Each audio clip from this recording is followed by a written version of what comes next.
Hey guys, and welcome back to Crypto Cypher.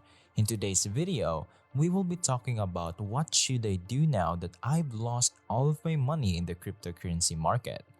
Cryptocurrency prices fluctuates like crazy all the time, making it easy to make poor bets based on the current trend. There are moments when we feel hopeful and others when we feel like giving up. The fact that we stand to earn from crypto despite the inherent danger is what has everyone here so enamored. According to the most recent statistics, Bitcoin, Ethereum, and Tether are the top three cryptocurrencies, commanding attention but showing just a 1% upward trend. Cryptocurrency is still down this week as it takes time to recover after a 50% slump, as it has to gain 100% again in order to recoup and recover its losses. It's a different story when it comes to cryptocurrency, as the creator of Binance CZ said in a tweet this morning.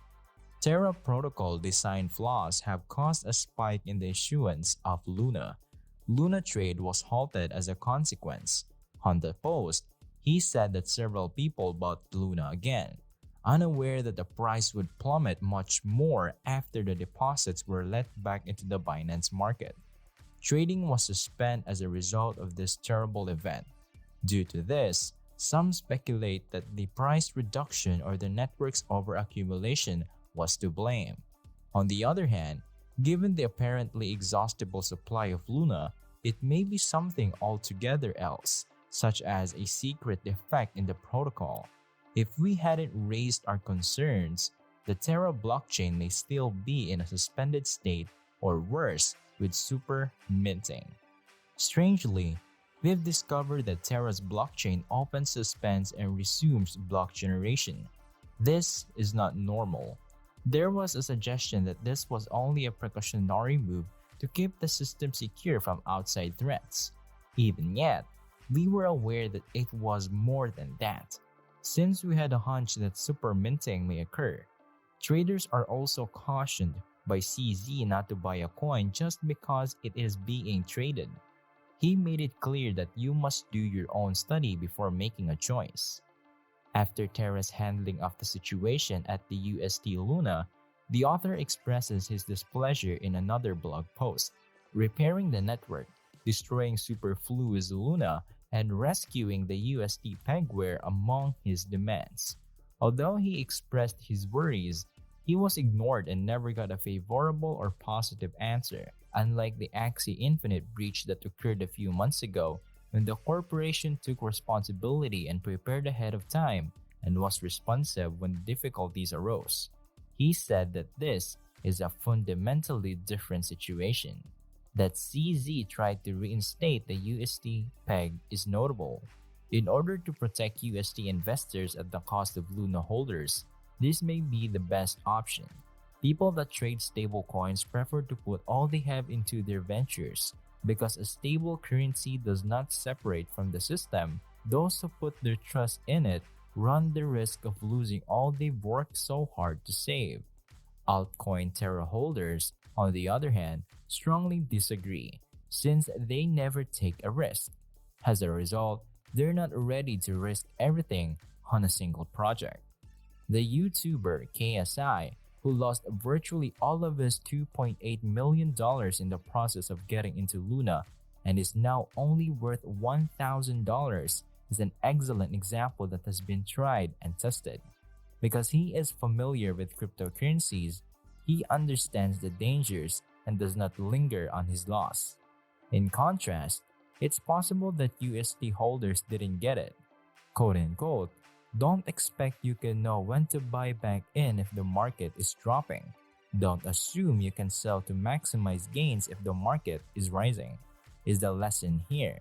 For a better understanding of the events of 2017, go no farther than this cryptocurrency trend chart, which indicates that we've been depreciated by 85% of our initial capitalization over the last year.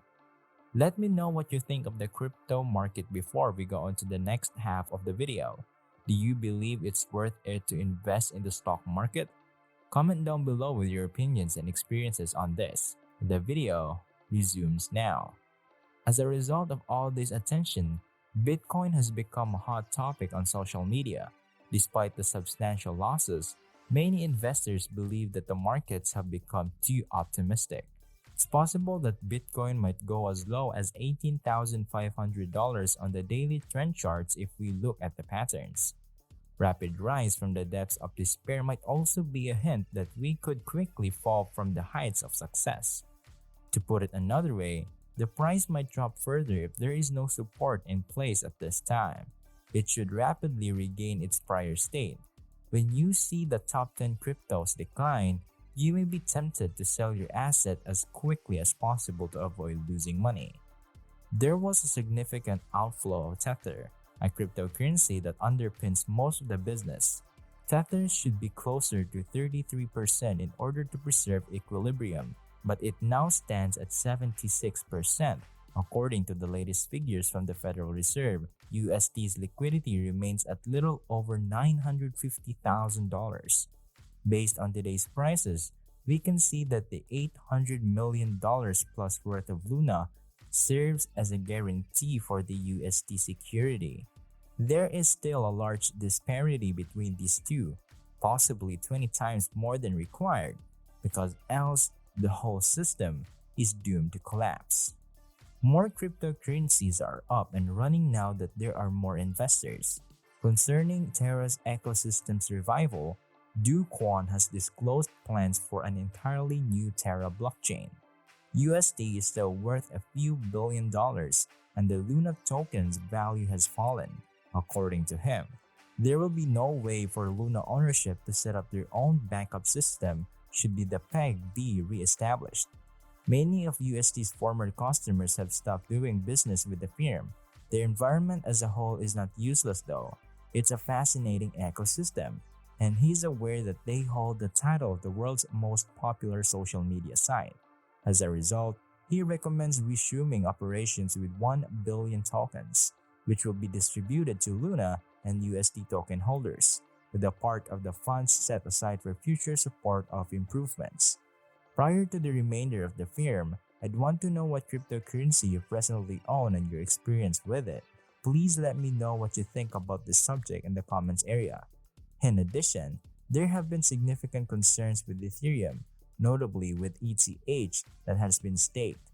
Using the DeFi protocol Lido Finance solved the depreciation of staked Ethereum at roughly 4.2%. Differently, there is an inconsistency of 2.8% according to Curve Finance, which suggests that it is making a return. To get around the system, users may use Lido financing to stake their Ethereum for about 3.6% and then recover their staked Ethereum at any moment they choose. Your staked Ethereum tokens will be exchangeable for the next version of Ethereum when it is launched. In the end, it's you who wins since you'll get a 3.6% interest-free loan. However, if they are withdrawing their ETH stakes, it shows that they have given up on Ethereum 2.0's launch. A lack of long-term faith in Ethereum's ecosystem or a lack of liquidity might explain why users are returning their staked ETH to Ethereum. Furthermore, once it attained its $500 million valuation, Tom financing is no longer tied to Phantom. After initially being tied to the Phantom blockchain, it has now split off. Phantom is now selling for 37 cents, which is a very low price for a stable coin like this. This graph shows a severe decline of liquidity. Since Tom Finance is gone, it's amusing to see how Phantom, as the name implies, has essentially become a shadow. Before we part ways, I simply want to urge you to invest prudently, understand the dangers, and have a plan in place for regaining your financial footing. Remember to have some fun while you're at it. If you like this video, please give it a thumbs up and don't forget to subscribe so that you won't miss any of our uploads. Thanks for watching, and we will see you next time. Peace.